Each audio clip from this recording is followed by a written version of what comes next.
The MAMBA mentality simply means trying to be the best version of yourself. I made 1,000 shots a day. Everything was done to try to learn how to become a better basketball player. Everything. If your job is to try to be the best basketball player you can be, to do that, you have to practice, you have to train. I come to understand if I could work that hard every day, being blessed with the physical tools that I have, what would my career be? And I made a promise to myself from that day that I was going to work that hard every single day so that when I do retire, I have no regrets. The idea is a very simple one, and the MAMBA mentality simply means trying to be the best version of yourself. That's what the mentality means. It means every day, you're trying to become better. And it's a constant quest. It's an infinite quest. So starting at the age of 2, when I first started playing the game, and on and on and on, I always ask questions. I always try to get better every single day, learn more, learn more. You were asking questions at 2? Oh, dude, I was asking questions all the time. You'd be surprised. Like some people, like my kids at 2 could do a lot of things. Mm-hmm. Right? At 2, I could dribble a basketball. I could shoot a basketball on the Nerf hoop at the house. And I would go to practice with my father. I would observe my father. I'd sit and watch games with him. The passion came from the love for the game. I loved everything about it. Like the smell of the ball. You love the smell of the ball? Yes, the ball. The smell of like brand new sneakers and like the sound the ball makes when it hits the ground. Sneakers in the gym. Sneakers squeaking. Yeah, the ball going through the net. Like all those things I love. And so the passion comes from that, because once you have that love, you just want to be a part of this thing all the time. Mm-hmm. When you talk about this love, when does it develop? Did you like it when you were 5, or is this something that kind of gradually? I was 2. I was born, and I was born to play basketball. You know what I mean? And I played a lot of different sports, but nothing brought me the sense of peace and of escape, that the game of basketball did.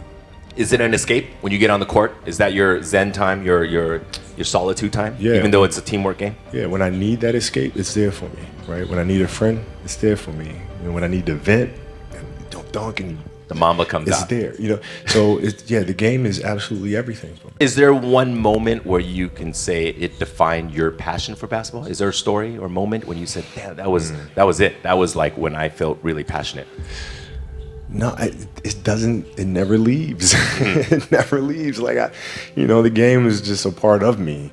So it never leaves. Even now that I'm retired, everything that I've learned from the game of basketball, I've carried it over into life. Mm-hmm. Like basketball's helped me be a better person, a better friend. Well, because there's life lessons that are within the game, like communication, like unselfishness, like attention to detail, and empathy and compassion. Like all those things are in the game. And as an athlete, if we are aware of those things, it helps us become better human beings. So if your job is to try to be the best basketball player you can be, right? To do that, you have to practice, you have to train, right? You want to train as much as you can, as often as you can. So if you get up at 10 in the morning, train at 11, right? 12, say 12, train at 12, train for 2 hours, 12 to 2. You have to let your body recover. So you eat, recover, whatever. You get back out, you train, start training again at 6. Train from 6 to 8. Right? And now you go home, you shower, you eat dinner, you go to bed, you wake up, you do it again, right? Those are 2 sessions. Right? Now imagine you wake up at 3, you train at 4, you go 4 to 6, come home, breakfast, relax, blah, blah, blah. Now you're back at it again, 9 to 11, right? You relax, and now all of a sudden you're back at it again, 2 to 4, and now you're back at it again, 7 to 9.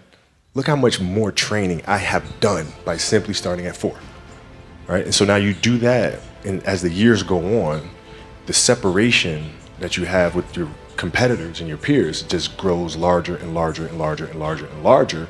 And by year 5 or 6, doesn't matter what kind of work they do in the summer, they're never going to catch up because they're 5 years behind. Right? So it makes sense to get up and start your day early because you can get more work in.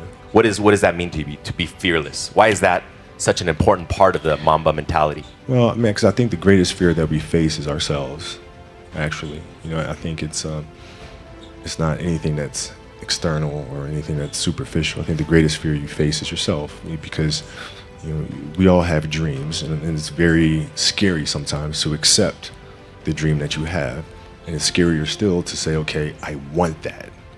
It's scary because you're afraid that if you put your heart and soul into it and you fail, then how are you going to feel about yourself, right? So being fearless means putting yourself out there and going for it. No matter what, go for it. Not for anybody else, but for yourself. You have to dance beautifully in the box that you are comfortable dancing in, right? So like everybody's box is different. My box was to be extremely ambitious within the sport of basketball.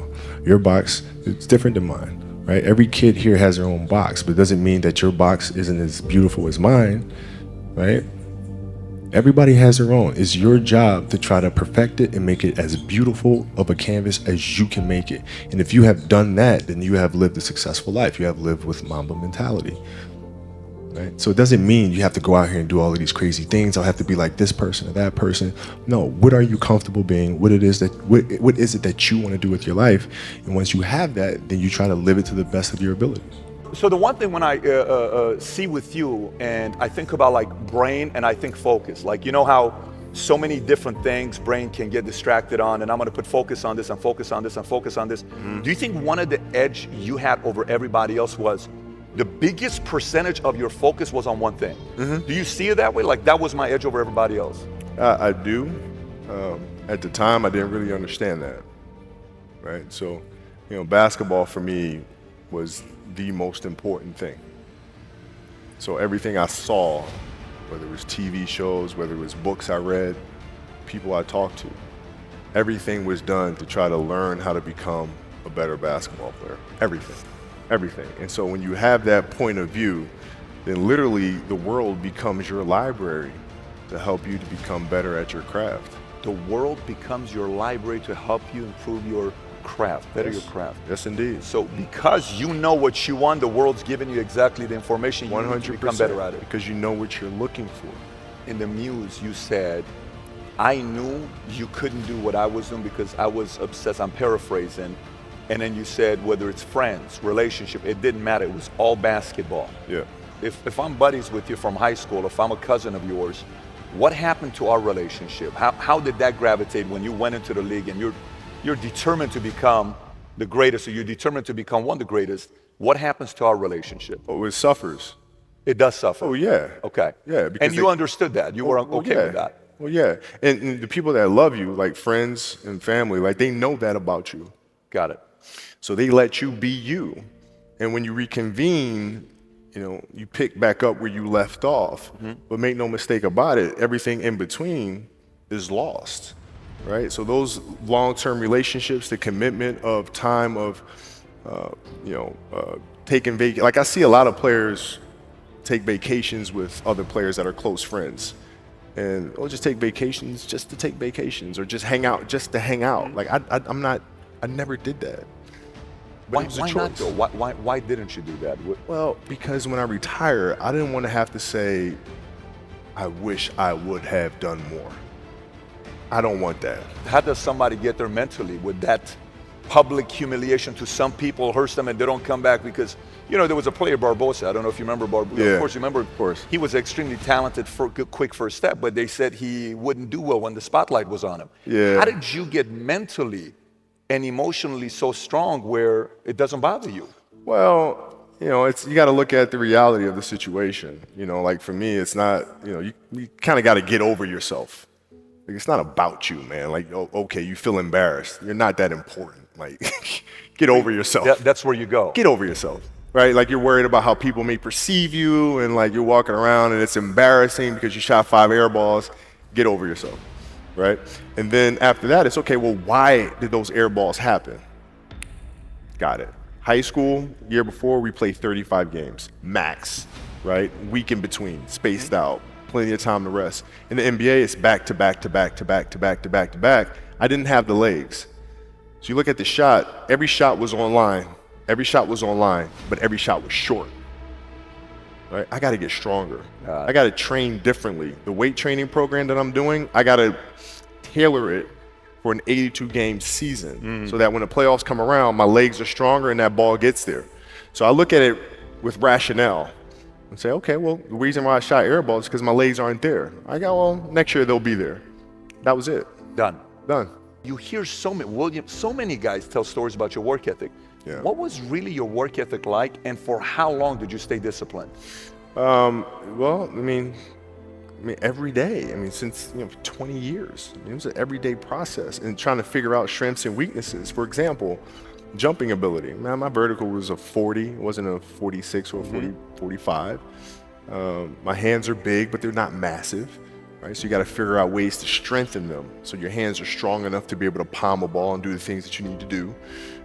Quickness, I was quick, but not insanely quick. I was fast, but not ridiculously fast. Right, so I had to rely on skill a lot more. I had to rely on angles a lot more. I had to study the game a lot more. And but I enjoyed it though. So like from the time I can remember when I started watching the game, I studied the game, and it just never changed. I made 1,000 shots a day, 1,000, right? That's on top of weight training and my conditioning. I made 1,000 shots, and it weren't just shots. It were shots that you saw in that game. They were specific shots. I mean, it was coming out of the corner, going to the pinch post, footwork in the post, coming off the screen. It was very specific. So when you download that into your system and you go out in the court and you're just executing things that you've done thousands of times before, and you have that dream, then that becomes possible. In your basketball career, did you have an articulated competitive philosophy, something short that meant something to you, that really stood for what you played? My philosophy was a very simple one. I come to understand if I could work that hard every day, with being blessed with the physical tools that I have, what would my career be? And I made a promise to myself from that day that I was going to work that hard every single day so that when I do retire, I have no regrets. And that was the most important thing for me, is to leave no stone unturned, get better every single day. And if I lived that way, then over time, I'd have something that was beautiful. So that was my philosophy. It seems like a pretty simple one, but if you live your life to just get better every single day, and do that for 20 years, I mean, what do you have? You really focused on practice. Tell us what you brought to practice and how you sort of made that standard for the rest of your team. Well, I mean, here's why practice was important to me. Not from just the standpoint that I enjoyed playing. Like, I enjoyed being there. I enjoyed getting better. But as a leader of a team, it's also your responsibility to elevate the rest of the guys. And what people tend to get stuck on a lot is saying, okay, the way to make players better is to pass them the ball when they're open. That's a very trivial way to look at things. What you have to do is you have to get them emotionally to want to be better. You have to get them to an emotional space where they wake up every morning driven to be the best version of themselves, right? And how do you do that? And in practice, for me, it was a chance to drive them, to challenge them, right? And this is where you have to know your teammates, because if it's late, we just had a back-to-back and we had practice the next day, and you show up and guys don't feel like going through the motions, don't feel like practicing. It's important to know each and every one of them individually, personally, because then you know what nerve to touch. Some guys, it's like, okay, come on, we can do this. That'll get them going. Other guys, no. You got to figure out what button to push. Powell was always Spain. If I tell them how they lost in a gold medal to us and how they're going to lose again, how I'm going to beat your ass in practice just like I beat you in a gold medal game, he would hate that.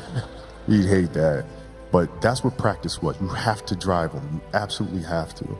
And if practice is more intense and harder than a Game 7 will be, then a Game 7 will be easy. But if it's not, then that's when teams start folding and capitulating.